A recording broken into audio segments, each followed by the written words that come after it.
हिंद दोस्तों, नमस्कार। सत्य साई कॉमर्स कोरी यूट्यूब चैनल में आपका स्वागत है। आज हम क्लास 12 अकाउंटेंसी के अंतर्गत जो पार्टनरशिप फॉर्म है उसकी अंतिम यूनिट की स्टडी करने वाले हैं और एमपी बोर्ड में इस वर्ष इस यूनिट से दोस्तों 4 मार्क्स के क्वेश्चन पूछे जाएंगे। आज का वीडियो खास करके एमपी बोर्ड के हिंदी माध्यम से जो स्टडी कर रहे हैं उन स्टूडेंट के लिए होगा दोस्तों। तो आइए हम वीडियो को शुरू करते हैं। यदि मेरा वीडियो आपको पसंद आता है तो लाइक कीजिए, शेयर कीजिए, कमेंट्स कीजिए और दोस्तों मेरे चैनल को सब्सक्राइब कीजिए, तो ऐसा ही सपोर्ट बनाए रखिए दोस्तों। तो आज का जो चैप्टर होगा दोस्तों, dissolution of partnership form, Hindi में साझेदारी फर्म का विघटन या समापन। क्या होता है दोस्तों साझेदारी फर्म का विघटन? तो दोस्तों साझेदारी का विघटन हो सकता है और साझेदारी फर्म का भी विघटन हो सकता है। ध्यान से समझो दोस्तों, यहां में 2 बातें समझना है कि जो डिसॉल्यूशन दोस्तों पार्टनरशिप का भी हो सकता है और पार्टनरशिप फर्म का भी हो सकता है। मतलब जो साझेदारी का समापन या विघटन जो है साझेदारी का भी हो सकता है और साझेदारी फर्म का भी हो सकता है। तो दोस्तों दोनों के समापन में, दोनों के डिसॉल्यूशन में बहुत अंतर है, ध्यान से समझिएगा। तो देखो, जैसे हमने इससे पहले जो भी चैप्टर स्टडी किए हैं, जैसे प्रॉफिट शेयरिंग रेशियो चेंज होना, admission of partner, retirement of partner, death of partner, ये जो पार्ट हो गया दोस्तों, ये पार्ट है हमारा डिसॉल्यूशन ऑफ पार्टनरशिप। मतलब दोस्तों हमने जो स्टडी किया है कि लाभानी अनुपात में परिवर्तन होना या फिर नए साझेदार का प्रवेश, अवकाशग्रहण, मृत्यु, ये सब साझेदारी के समापन है दोस्तों। मतलब यदि पार्टनरशिप जो चलती है ना दोस्तों, पहले ही हमने इसका एक वीडियो लाया है, बेसिक वाला, बेसिक कॉन्सेप्ट, उसको आप स्टडी कीजिए। तो पार्टनरशिप जो स्टार्ट होती है वो होती है दोस्तों एग्रीमेंट से। मतलब साझेदारी का जन्म दोस्तों समझौते से होता है और उस समझौते में यदि कोई परिवर्तन कर दिया जाता है, उस समझौते में कोई भी परिवर्तन कर दिया जाता है तो दोस्तों उसे हम पुनर्गठन या साझेदारी का समापन कह सकते दोस्तों। लेकिन फर्म के समापन में क्या होगा कि फर्म पूरी तरह बंद हो जाएगी दोस्तों। फर्म पूरी तरह बंद हो जाएगी, सभी साझेदारों के बीच के जो आपसी जो रिलेशन है वो खत्म हो जाएंगे दोस्तों। मतलब कोई भी पार्टनर्स के बीच में डिस्प्यूट हो जाएगा, माने कोई झगड़ा हो जाए या ऐसी कोई बात हो जाए जिससे कोर्ट कह दे कि आपको पार्टनरशिप बंद करना पड़ेगा, ऐसे बहुत सारे कारण होते दोस्तों साझेदारी फर्म के समापन के। जब सभी साझेदार ये सोच ले कि इसके बाद हम किसी का मुंह नहीं देखेंगे, मतलब हमारे बीच का सारा रिश्ता खत्म हो जाएगा, इस नाम से किसी भी प्रकार की दोस्तों कोई भी साझेदारी फर्म का बिजनेस नहीं होगा, तो उसको कहेंगे हम साझेदारी फर्म का विघटन। तो दोस्तों क्या होता है साझेदारी फर्म का विघटन? तो जब सभी साझेदारों के बीच में आपसी संबंध समाप्त हो जाते हैं और उस नाम से फ्यूचर में कोई भी पार्टनरशिप का बिजनेस नहीं होता है, तो ऐसे को हम कहते हैं साझेदारी फर्म का विघटन हो गया। और जब साझेदारों के बीच के संबंध समाप्त हो गए, उन्हें किसी प्रकार का समझौते में परिवर्तन होगा, तो दोस्तों उसको बोलेंगे साझेदारी का विघटन।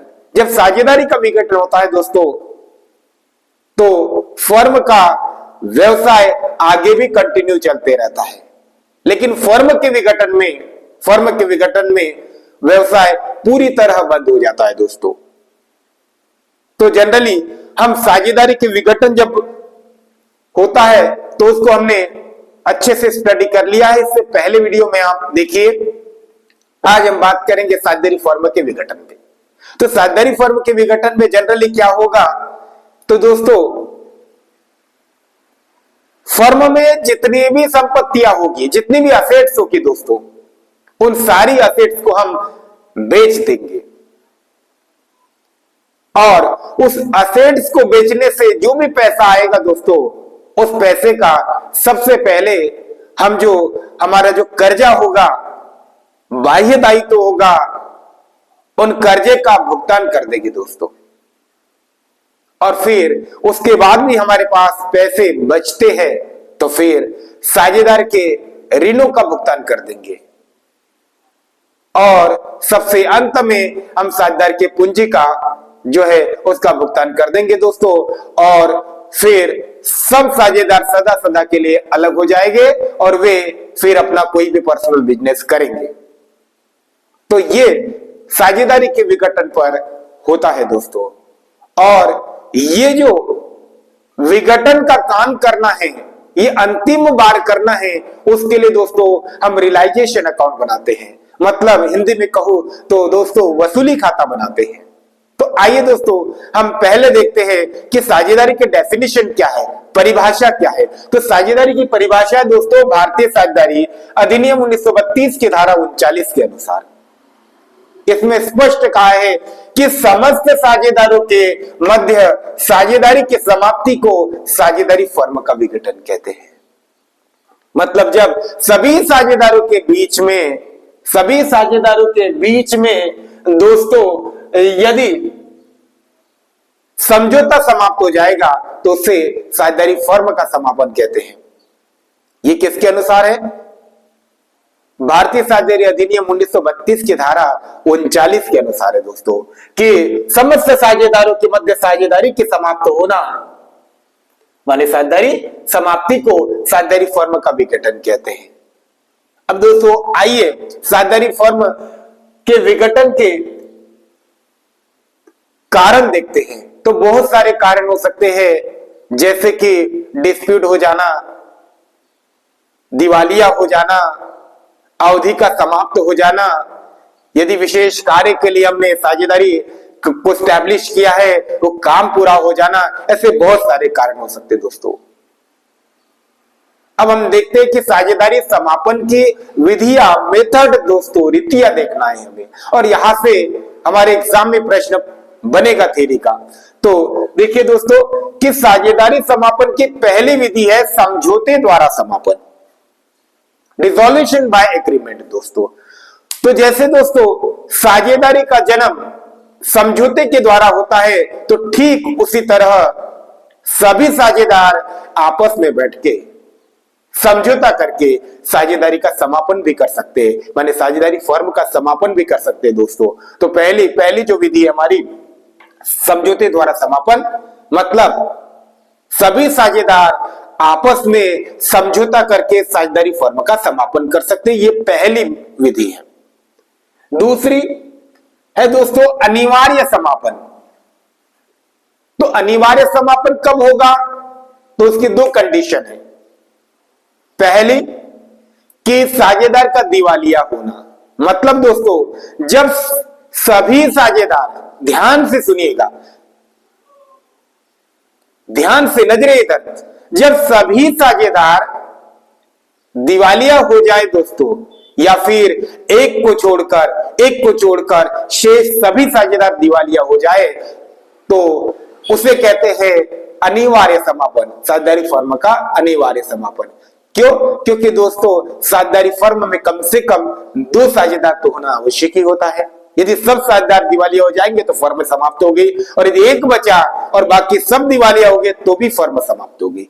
अब दोस्तों घटना का घटित होना, मतलब ऐसी कोई घटना घटित हो जाए जिस वजह से हमारा जो बिजनेस है दोस्तों इलीगल हो जाए, मतलब हमारा व्यापार दोस्तों अवैधानिक घोषित हो जाए, तो ऐसा होने से भी साझेदारी का फर्म का अनिवार्य समापन हो जाता है। तो साझेदारी ये अनिवार्य समापन में दो कंडीशन है, सभी साझेदार या एक को छोड़कर सभी साझेदार का दिवालिया होना, और दूसरा फर्म में ऐसी घटना का घटित हो जाना जिससे हमारी साझेदारी फर्म अवैधानिक घोषित हो जाए। तीसरी विधि है दोस्तों संयोग द्वारा समापन। तो संयोग द्वारा समापन, संयोग का मतलब दोस्तों जिसकी हमने पूर्व में कोई कल्पना नहीं की थी और वो चीज हो जाए उसको बोलते हैं संयोग। तो संयोग द्वारा समापन की 4 विधियां दोस्तों।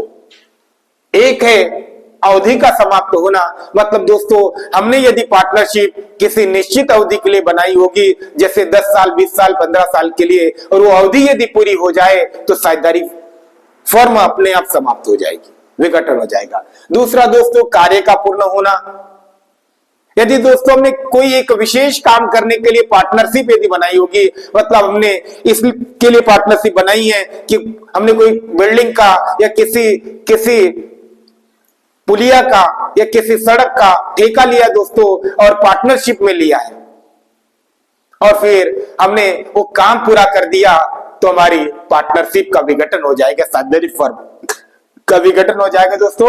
उसको कहते हैं साझेदारी का कार्य पूर्ण हो जाना, माने कार्य पूर्ण हो जाने पर फर्म का विघटन होना। फिर मृत्यु, जब दोस्तों सभी साझेदार या एक को छोड़कर सभी साझेदार की मृत्यु हो जाएगी तो भी वो संयोग द्वारा समापन कहलाएगा।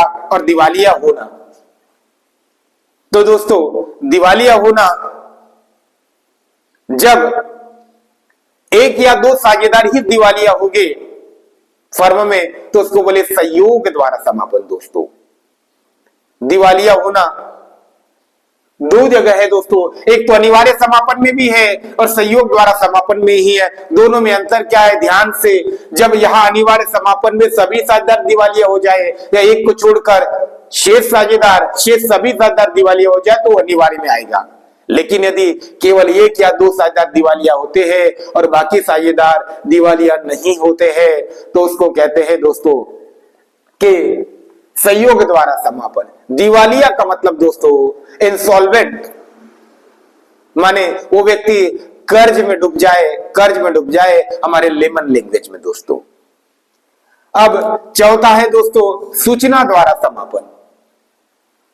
सूचना नोटिस, वही जो आप समझ रहे हो दोस्तों कि देखो जब साझेदारी एटविल हो, एटविल माने साझेदारी ऐच्छिक हो दोस्तों, तो शेष साझेदारों को लिखित सूचना देकर साझेदारी फर्म का समापन किया जा सकता है जब साझेदारी ऐच्छिक हो। और चौथी विधि है दोस्तों न्यायालय द्वारा समापन, मतलब दोस्तों डिसॉल्यूशन बाय कोर्ट। यहां से क्वेश्चन पूछा जा सकता है। तो न्यायालय द्वारा समापन, तो प्रायः या सामान्यतः न्यायालय दोस्तों किसी भी मामले में स्वतः दखल नहीं देता है, लेकिन यदि कोई साझेदार न्यायालय में वाद प्रस्तुत करता है, मतलब न्यायालय में केस दायर करता है दोस्तों, तो कुछ परिस्थितियां वश यदि निम्नलिखित कोई परिस्थिति हो जाए तो न्यायालय फर्म को बंद करने का आदेश दे सकती है। तो उसमें पहला है दोस्तों साझेदार का पागल होना। लेकिन ध्यान देना दोस्तों, इसमें हमें ये बताना पड़ेगा कि वाद प्रस्तुत करने वाले साझेदार को छोड़कर शेष साझेदार यदि पागल हो जाता है तो न्यायालय फर्म को बंद करने का या फर्म के विघटन करने का आदेश दे सकती है दोस्तों। यह ध्यान देना है, माने जो व्यक्ति केस दायर कर रहा है, वाद प्रस्तुत कर रहा है, उसको छोड़कर होना चाहिए दोस्तों। नहीं तो दोस्तों जो केस दायर कर रहा है वही खुद पागल है, उसी में वो दोष है और वो बोले कि फर्म को समाप्त कर दे, तो यह पॉसिबल नहीं होगा दोस्तों। तो न्यायालय द्वारा समापन में पहली विधि है साझेदार का पागल होना। दूसरा है दोस्तों इसमें साझेदार का दुराचारी होना। वाद प्रस्तुत करने वाले साझेदार को छोड़कर यदि शेष साझेदार दुराचार का दोषी पाया जाता है तो न्यायालय फर्म को बंद करने का आदेश दे सकती है दोस्तों। साझेदार का अयोग्य होना, मतलब वाद प्रस्तुत करने वाले साझेदार को छोड़कर यदि अन्य कोई साझेदार कार्य के अयोग्य घोषित हो जाए तो दोस्तों न्यायालय फर्म को बंद करने का आदेश दे सकती है। चौथा है दोस्तों साझेदार द्वारा अपने जो हित को ट्रांसफर कर देना, हित का हस्तांतरण। मतलब यदि कोई साझेदार अपने हित का हस्तांतर कर देता है वाद प्रस्तुत करने वाले साझेदार को छोड़कर, तो न्यायालय फर्म को बंद करने का आदेश दे सकती है दोस्तों। लगातार कंटिन्यूस हानि होना, माने गत कई वर्षों से दोस्तों यदि व्यवसाय हानि में चल रहा है तो न्यायालय फर्म को बंद करने का आदेश दे सकती है दोस्तों। और भी अन्य कोई आधार जिसे न्यायालय उचित समझे, फर्म को बंद करने का आदेश दे सकती है दोस्तों। तो हमने देखा कि साझेदारी फर्म का समापन का मतलब जब सभी साझेदारों के बीच में समझौता समाप्त हो जाएगा और वे फर्म को बंद करने का निर्णय ले लेंगे, उस नाम से भविष्य में किसी भी प्रकार का बिजनेस नहीं होगा, तो उसको बोलेंगे साझेदारी फर्म का समापन। साझेदारी का समापन और साझेदारी फर्म के समापन में दोस्तों पर्याप्त अंतर होता है। हमने इसके डेफिनेशन देखी।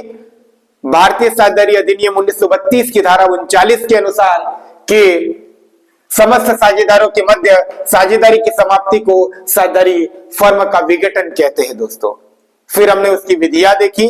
पहली विधि है समझौते द्वारा समापन, मतलब सभी साझेदार आपस में समझौता करके साझेदारी फर्म का समापन कर सकते हैं, जिस तरह साझेदारी का निर्माण भी समझौते के द्वारा किया गया था। दूसरा अनिवार्य समापन, मतलब जब सभी साझेदार या एक को छोड़कर सभी साझेदार दिवालिया हो जाए तो अनिवार्य समापन हो गया। दोस्तों फर्म में ऐसी कोई घटना घटित हो जाए जिससे आपका व्यापार अवैधानिक घोषित हो जाए, वो भी अनिवार्य समापन है दोस्तों। फिर हमने तीसरा सहयोग द्वारा समापन। सहयोग द्वारा समापन की 4 विधियां दोस्तों कि अवधि का समाप्त होना, कार्य का पूर्ण होना, मृत्यु होना और साझेदार का दिवालिया होना। मतलब यहाँ पे दिवालिया होना एक या 2 साझेदार का होगा दोस्तों। और फिर हमने सूचना द्वारा समापन, जब साझेदारी ऐच्छिक हो तो सभी साझेदारों को सूचना देकर साझेदारी फर्म का विघटन किया जा सकता है। और न्यायालय द्वारा दोस्तों, न्यायालय द्वारा समापन, सामान्यतः न्यायालय किसी भी मामले में दखल नहीं देती है, लेकिन कोई साझेदार उसमें वाद प्रस्तुत करता है तो यदि साझेदार वाद प्रस्तुत कर रहा है तो न्यायोचित आधार मिल रहा है, जैसे कि साझेदार का पागल होना।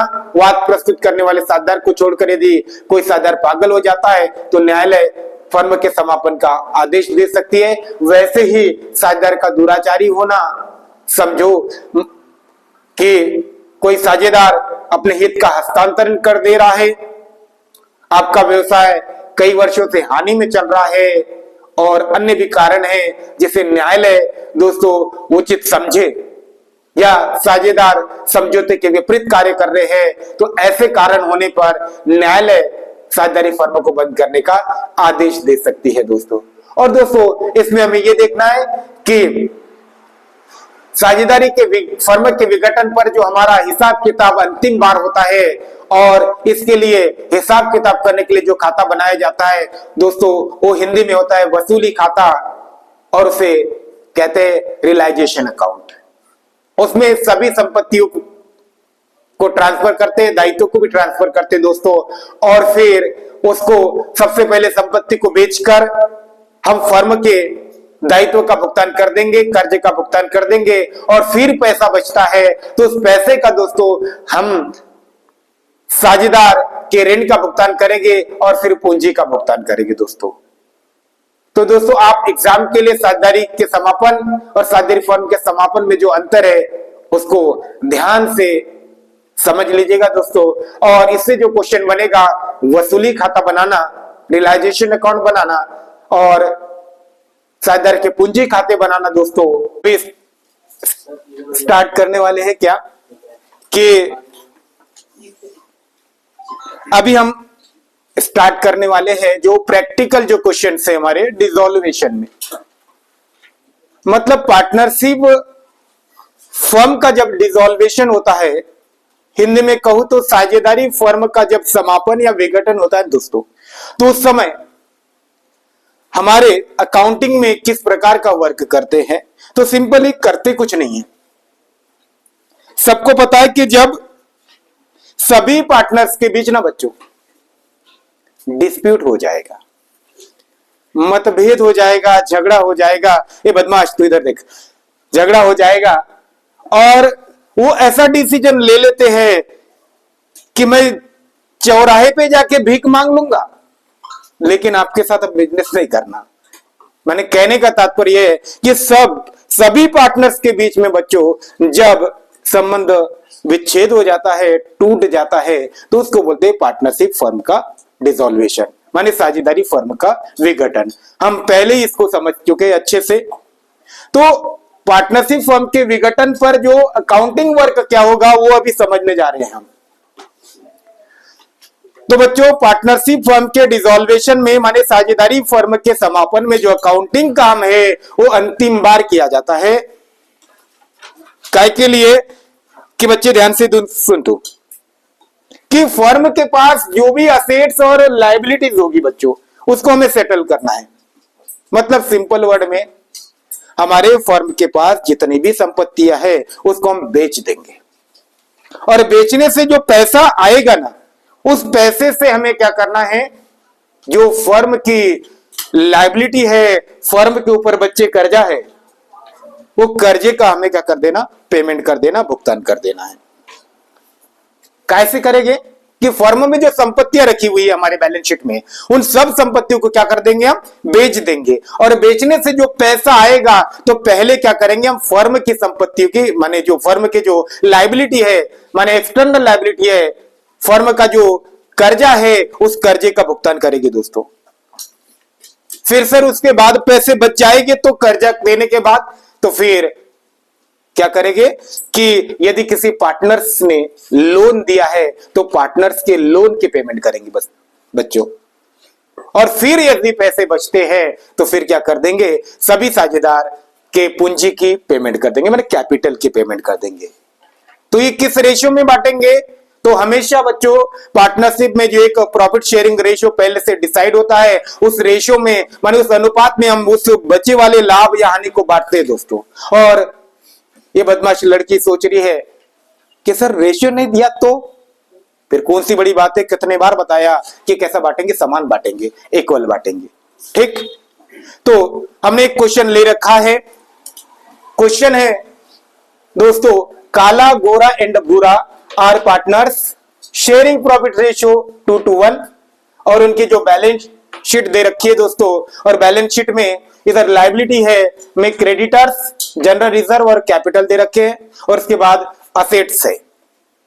और फिर इन असेट्स को बेच के कितना पैसा आया ये नीचे इंफॉर्मेशन दी है और किस किस की पेमेंट की ये आपको नीचे इंफॉर्मेशन दे रखी होगी एडजस्टमेंट में। आप वीडियो को पॉज कीजिए और ध्यान से इसको नोट डाउन कर लीजिए दोस्तों। अब चलिए हम इसका अकाउंटिंग वर्क क्या होगा उसको समझते हैं।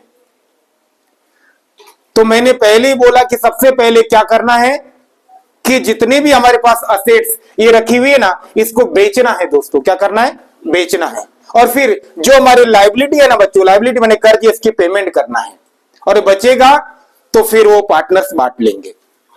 तो सबसे पहला काम है दोस्तों हमारा कि हमारे बैलेंस शीट में से जो भी असेट्स है सारी असेट्स को हम आपके रियलाइजेशन अकाउंट में माने वसूली खाते में डेबिट में ट्रांसफर करेंगे। कौन से साइड, डेबिट में। मैं आपको बता रहा बच्चे है ना, ये बात तेरे और मेरे ही बीच में रहनी चाहिए, किसी को बताना नहीं, समझ में आया ना। किसी को बताएंगे तो फिर अपनी दोस्ती खत्म हो जाएगी। बात समझ में आ रही, कौन सी, कि असेट्स को ध्यान से सुनो सारे बच्चे कि असेट्स को हमेशा डेबिट में ही ट्रांसफर होगा क्योंकि असेट्स का डेबिट ही बैलेंस होता है। ठीक है ना, बात इतनी सी थी। माने कहीं पे भी आपको बैलेंस शीट में असेट दिखेगी तो किसी भी अकाउंट में डेबिट में ही ट्रांसफर होगा क्योंकि असेट्स का डेबिट बैलेंस होता है। तो देखिए दोस्तों जितनी भी हमें असेट्स दी है सबको क्या करना है, हमें रियलाइजेशन अकाउंट के डेबिट में ट्रांसफर करना है। लेकिन ये लड़की सोच रही है कि सर सबको कर दे क्या, नहीं नहीं, थोड़ा सा दिमाग भी लगाओ बच्चों कि जिसको हमें बेचना है जिसको बेच के हमें कैश में कन्वर्ट करना है, माने जिसको बेचकर पैसा रोकड़ बनाना है, उनको ही, अरे भाई कैश को थोड़ी हम ट्रांसफर करेंगे। कि भावेश सोच रहा है कि हम कैश भी ट्रांसफर करेंगे। अरे कैश कैसे, कभी सुना है तूने कि हमें कैश बेचना है? अरे भाई कैश कौन बेचता है, वो तो खुद ही कैश होती है। तो सुनो बच्चों, यदि बैलेंस शीट में से हमें बैंक का बैलेंस और यदि कैश बताया है, माने रोकड़ और बैंक का शेष बताया, तो असेट्स नहीं ट्रांसफर होगी, बाकी सारी असेट्स को हम ट्रांसफर कर देंगे। तो हम करते जा रहे, कैश को छोड़ देंगे। क्या है दोस्तों? डेटर्स। तो यह डेटर्स आएगा। आप भी करो, जब मैं बोलूं कि आप करो तो आप भी करो, कि सारे बच्चे करेंगे। लिखो, हिंदी में डेटर्स को क्या बोलते हैं? देनदार। तो लिखो देनदार। हाँ, लेकिन ध्यान देना, आपके टोटल डेटर्स बच्चों 16,000 दिए हैं, उसके नीचे रिजर्व है, तो ये टोटल डेटर्स को करना है हमें 16,000, माने जो बुक्स वैल्यू है उसमें ट्रांसफर करना है। उसके बाद जो रिजर्व है ना दोस्तों, ये रिजर्व देखो ना, ये माइनस में दिया है, माइनस में है, इसका मतलब ये असेट्स नहीं है, लायबिलिटी है, तो लायबिलिटी क्रेडिट में ट्रांसफर होगी, तो रिजर्व इधर आ जाएगा। कितना है? 500। मतलब हमें क्या करना है? असेट्स को रियलाइजेशन के डेबिट में ट्रांसफर करना है, वसूली खाते के डेबिट में, और लायबिलिटी को जिसकी पेमेंट करना वो वाली लायबिलिटी क्रेडिट में ट्रांसफर करना है। उसके बाद है स्टॉक। स्टॉक को स्टॉक ही कहते हैं या रहतिया कहते हैं हिंदी में। तो स्टॉक है आपका 15,000। उसके बाद फर्नीचर,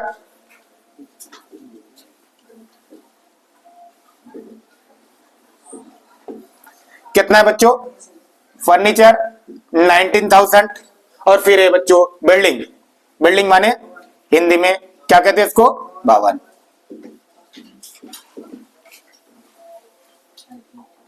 $38,500। तो हमने क्या कर दिया? असेट्स को डेबिट में ट्रांसफर किया, लेकिन कैश को छोड़ दिया, क्योंकि सर कैश या बैंक को बेचना थोड़ी होता है, इनको नहीं ट्रांसफर करेंगे। इसके बाद लायबिलिटी साइड देखेंगे दोस्तों, तो लायबिलिटी में हमें केवल उन्हीं लायबिलिटी को, ये बच्चे, केवल उन्हीं दायित्व को आप ट्रांसफर करोगे जिसकी पेमेंट करना है। और पेमेंट दोस्तों एक्सटर्नल लायबिलिटी माने बाह्य दायित्व की करना पड़ता, जैसे आपके क्रेडिटर्स हो गए, बैंक ड्राफ्ट हो गए, बिल्स पेएबल हो गया, है ना, बैंक ओवरड्राफ्ट, बिल्स पेएबल हो गया, या कोई बैंक लोन हो गया, या किसी प्रकार का लोन है, हिंदी में कहूं तो लेनदार हो गए, है ना। उसके बाद आपका बैंक का ऋण हो गया, इसके बाद बैंक अधिविकर्ष हो गए, देय बिल हो गए, इनको ट्रांसफर करेंगे। लेकिन जो एक्सटर्नल आंतरिक दायित्व होते हैं, साझेदार के पूंजी खाते माने कैपिटल्स, पार्टनर्स की रिजर्व, अनडिवाइडेड प्रॉफिट, लाभ हानि खाता और सब पार्टनर्स का लोन, ये ट्रांसफर नहीं होगा। तो सबसे पहले क्या दे रखा है? क्रेडिटर्स। तो हम क्रेडिटर्स को ट्रांसफर करेंगे क्रेडिट में, माने लेनदार। लिखो क्रेडिटर्स कितने आए? 24,000, 24,000। क्रेडिटर्स के बाद क्या दिया बच्चों? General reserve. तो ध्यान से, जनरल रिजर्व रहे माने सामान्य संचय, हिंदी में कहते हैं लाभ हानि खाता, जो कुछ रहेगा वो पूंजी खाते माने कैपिटल अकाउंट में ट्रांसफर होगा। तो सबसे पहले हम क्या करेंगे दोस्तों? ये जो कैपिटल के बैलेंस दे रखे उसको कैपिटल अकाउंट के क्रेडिट में ट्रांसफर करेंगे, पूंजी खाते के क्रेडिट में। लिखो किस नाम से? सर बैलेंस के नाम से, माने शेष, बैलेंस बीडी। जो काला की जितनी भी पूंजी होगी, कैपिटल होगी, काले के इसमें कितना? 30,000। हाँ, और गोरे की कितनी है? 24,000 और भूरे की 12,000। ठीक है। इसके बाद ये जो जनरल रिजर्व है, सामान्य संचय कहते हैं, वो भी पार्टनर्स के कैपिटल अकाउंट के क्रेडिट में ट्रांसफर होगा। अरे कौन सी बड़ी बात है, ये बच्चे को अभी मैंने ब्रह्मास्त्र बताया कि जो लायबिलिटी है वो क्रेडिट में जाएगी और असेट्स है डेबिट में आएंगे, क्योंकि लायबिलिटी का क्रेडिट बैलेंस होता है, असेट्स का डेबिट। तो ये जनरल रिजर्व भी जाएगा। तो लिखो टू जनरल रिजर्व अकाउंट। क्या करना है? क्या करना है बच्चों बताओ? जनरल रिजर्व की अमाउंट कितनी दी है? 10,000। हमें 10,000 का क्या करना पड़ेगा कि 3 लोग, एक का नहीं है, ये जो जनरल रिजर्व का मतलब है इन्होंने किसी जनरल पर्पस के लिए पैसा अलग जमा करके रखा है। किन्होंने? काला, गोरा और भूरा, फर्म ने। तो ये तीनों में बटेगा। कैसे बटेगा? उनका जो प्रॉफिट शेयरिंग रेशियो दिया होगा, क्या दिया बच्चों? 2-2-1। तो 2-2-1 तो कैसा होगा कि ये 2 और 1 के रेशियो में आपको 10,000 को बांटना है, तो इसकी टोटल कर दो, कितनी आ जाएगी? 5। तो इसे 5 से डिवाइड कर दो, 5 टुकड़े कर दो इसके, तो 5 से डिवाइड करने पर कितना आएगा बदमाश? 2,000। अब सुनो ना, 2,000 इसका एक टुकड़े की कीमत है, तो इसको 2 टुकड़े मिलना है, 2 भाग मिलना है, तो इसके हिस्से में 4,000, इसके भी 4,000 और इसके 2,000। तो लिखो ना, इसको 4,000 चल जाएंगे, इसको भी 4,000 चल जाएंगे, और इसको कितना जाएगा? 2,000। तो हमने जनरल रिजर्व को भी डिस्ट्रीब्यूट कर दिया, बांट दिया दोस्तों। अब कुछ बचा है इसमें से? नहीं। ठीक है, फिर से समझा रहा हूं ध्यान से। सबसे पहले हमें क्या करना है? हमें क्या करना है?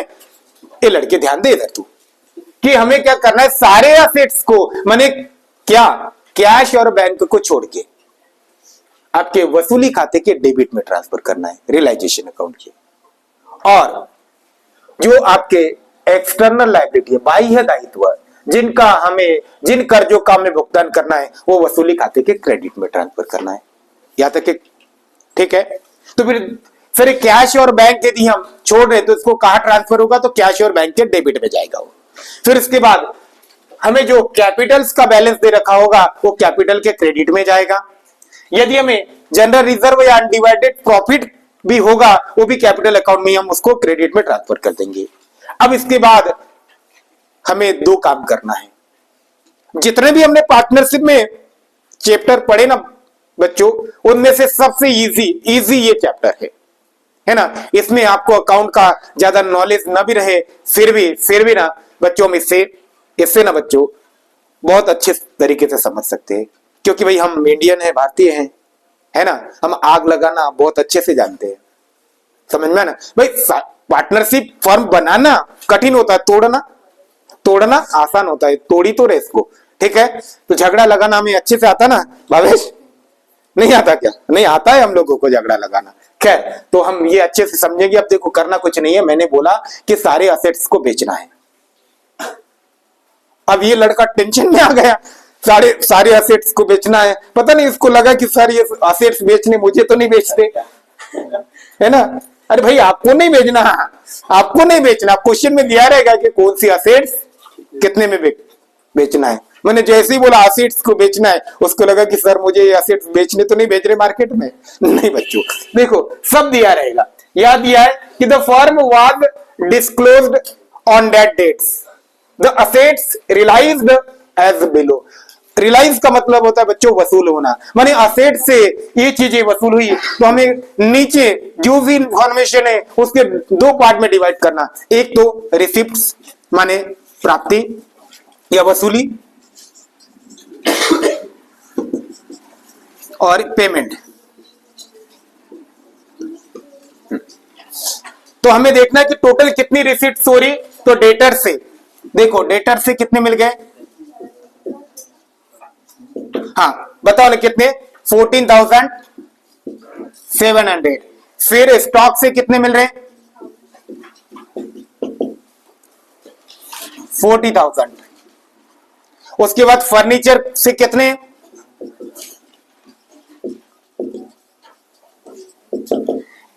फर्नीचर से 18,000।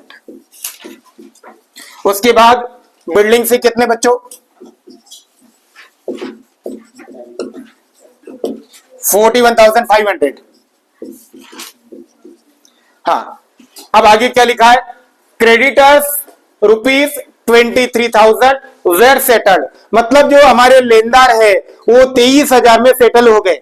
मतलब वो लेनदार का पेमेंट करना पड़ता, उसको हमने 23,000 देके सेटल कर दिया। तो ये लायबिलिटी बच्चे, इसकी पेमेंट करना पड़ता, देखा आएगा भुगतान में आएगा। क्रेडिटर्स माने लेनदार कितने में? 23,000। ठीक है। इसके बाद और भी कोई एक्सपेंस हुआ क्या?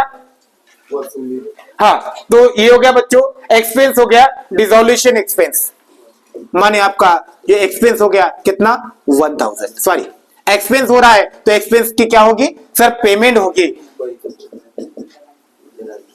बदमाश तू बैठा है यहाँ पे और बता नहीं रहा। चलो, अब हमने क्या कर दिया बच्चों कि जो भी हमें नीचे एडजस्टमेंट दे रखे थे उसको हमने दो पार्ट में, उस इंफॉर्मेशन को दो पार्ट में डिवाइड कर दिया कि भाई हमने असेट्स को कितने कितने में बेचा, तो जो असेट जितने में बेची है वो हमें क्वेश्चन में दिया रहेगा, हमने यहाँ लिख दिया टोटल, और किस किस की पेमेंट हुई तो कह रहा है कि क्रेडिटर्स कितनी पेमेंट कर दी और एक्सपेंस हो गया इतना। ठीक है, अब बच्चों हमें कुछ करना कुछ नहीं है, इसकी पोस्टिंग करना है खाली यहाँ पे। तो मुझे बताओ टोटल हमारे पास कैश कितनी आ गई बच्चों असेट्स को बेचने से, कितना 88,200। ठीक है, तो सुनो ना बच्चों, जो भी कैश हमारे पास आएगी उसकी एंट्री होती है cash account debit to realisation account. मतलब दोस्तों जो भी हमारे पास कैश आ रही है तो कैश का आना हम इसको यदि रेवेन्यू बोले तो रेवेन्यू किसी भी नॉमिनल अकाउंट के क्रेडिट में रिकॉर्ड होता है। तो लिखो बच्चों यहाँ पे बाय कैश अकाउंट, माने दोस्तों रोकड़ खाते को, हिंदी मीडियम वाले रोकड़ खाते को कितना 88,200।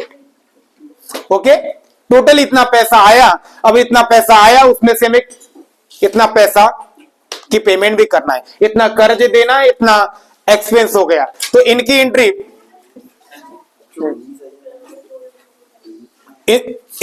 इनकी एंट्री कितनी होगी बच्चों, ये जो पेमेंट होगी तो पेमेंट की एंट्री होगी realisation account debit to cash account, माने एक्सपेंस है, एक्सपेंस डेबिट में रिकॉर्ड करेगा बच्चों। तो लिखो यहाँ पे टू कैश अकाउंट, और फिर से दो बार लिखेंगे क्योंकि अलग अलग लिखेंगे टू कैश अकाउंट, माने क्रेडिटर का हम अलग लिख रहे हैं और एक्सपेंस के लिए। तो हमने क्रेडिटर की पेमेंट कितनी कर दी 23,000, ओके, और एक्सपेंस की पेमेंट कितनी हो रही 1,000।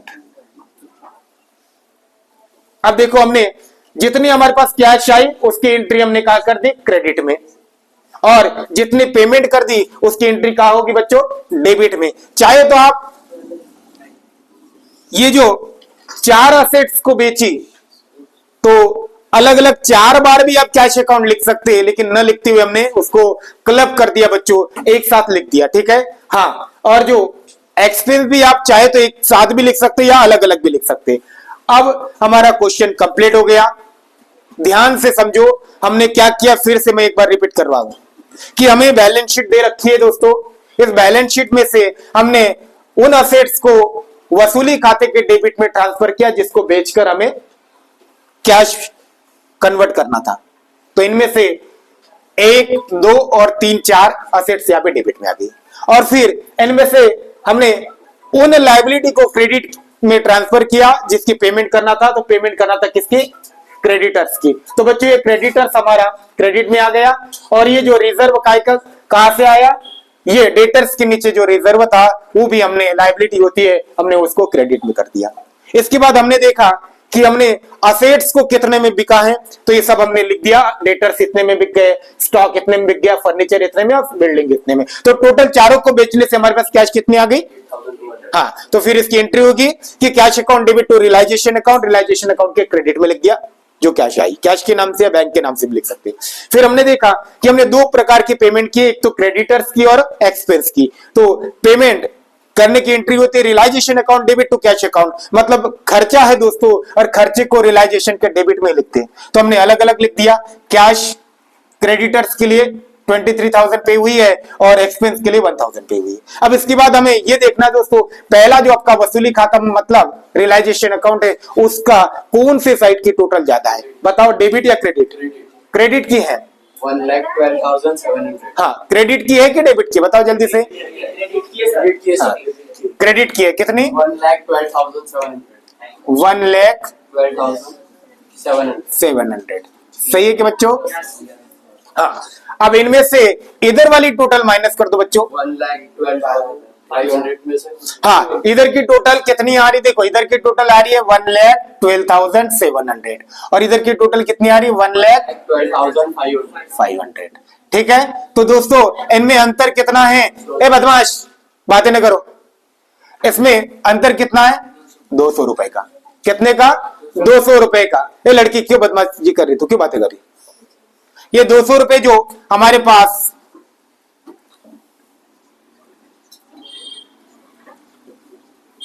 डिफरेंस निकल के आया वो दोस्तों रियलाइजेशन पर प्रॉफिट है, माने वसूली पर लाभ हुआ है। वसूली पर क्या हुआ है, लाभ, क्योंकि इसका क्रेडिट साइड की टोटल ज्यादा है, डेबिट की कम। अब ये 200 रुपए बच गया, उसका उसका क्या करते गणेश बता, ये जो 200 रुपए बच गया है क्या करोगे इसका, सभी साझेदारों में बांट देंगे। कैसा बांटेंगे, इक्वल बांटेंगे क्या, नहीं सर, क्या दिया, रेशियो दिया है, तो बांटो ना, तो लिखो या डेबिट में टू पार्टनर्स कैपिटल अकाउंट। जितने भी नाम होंगे बच्चों 1 बाय 1 लिख दो। पहला है काला, फिर है गोरा और फिर है भूरा। हाँ, तो हमें 200 रुपए को बांटना है दोस्तों। अब मैं इसको मिटा देता हूं। हाँ सुनो, इधर किस रेशियो में बांटेंगे, 2:1 में बांटेंगे, इज इक्वल टू 200। 200 को यदि डिस्ट्रीब्यूट करना तो इसकी टोटल करो 5, तो इससे माने जिस अमाउंट को बांटना है उसको 5 से डिवाइड करना पड़ेगा। कितना आएगा 40, और 40 इंटू 2 करेंगे तो 80, फिर 80, फिर 40। तो इसके हिस्से में आ गया बच्चों 80 रुपए। 80, हाँ यहाँ पे भी 80, 80 और इसको 40, टोटल हो गया 200। हाँ, दोनों साइड की टोटल मैच कर गई। अब सुनो, अब हमें करना क्या है कि ये जो हमारे पास है पार्टनर्स कैपिटल अकाउंट में, इसको क्रेडिट करना पड़ेगा। क्रेडिट में ट्रांसफर करो, किस नाम से, रियलाइजेशन, वसूली खाते के नाम से, हिंदी मीडियम वाले। तो लिखो इधर क्या आएगा, बाय रियलाइजेशन अकाउंट, माने वसूली खाते को, इसके कॉलम में 80, इसके कॉलम में 80, इसके कॉलम में 40। अब कुछ नहीं करना दोस्तों, इसकी टोटल करना है हमें और बैलेंस निकाल लेना है। हाँ, तो इसकी कितनी आ रही बच्चों, काला की बताओ, हाँ 34,080। इसकी कितनी आएंगी 28,080।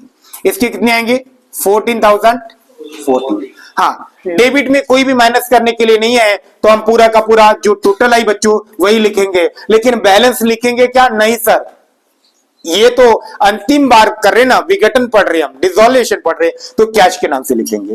किसके नाम से, कैश। हम बोलेंगे उनको हमने पेमेंट कर दी टू कैश अकाउंट। इसकी पेमेंट हो जाएगी 34,080, इसकी 28,080 और इसकी हो जाएगी 14,040। हाँ, आपकी टोटल इक्वल हो जाएगी, मैच हो जाएगी, ये हो गई, टोटल भी हमारी इक्वल हो गई। तो बच्चों समझ में आया कि हमें जो रियलाइजेशन अकाउंट और कैपिटल अकाउंट कैसे बनते हैं।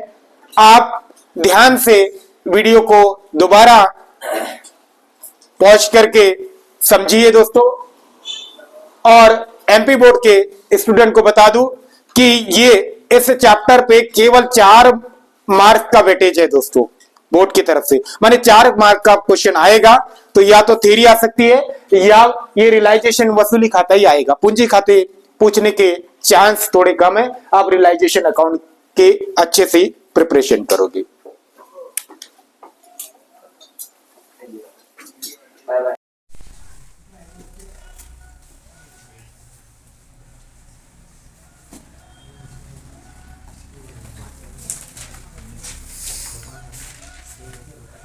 तो बच्चों आज का जो टॉपिक आपको अच्छे से समझ में आ गया है। घर में आपको जाके प्रैक्टिस करना है बच्चों। और यदि समझ में ना आए तो इस वीडियो को ध्यान से एक बार देखिएगा। वीडियो देखने के लिए और क्लास में आने के लिए आपका बहुत बहुत धन्यवाद दोस्तों।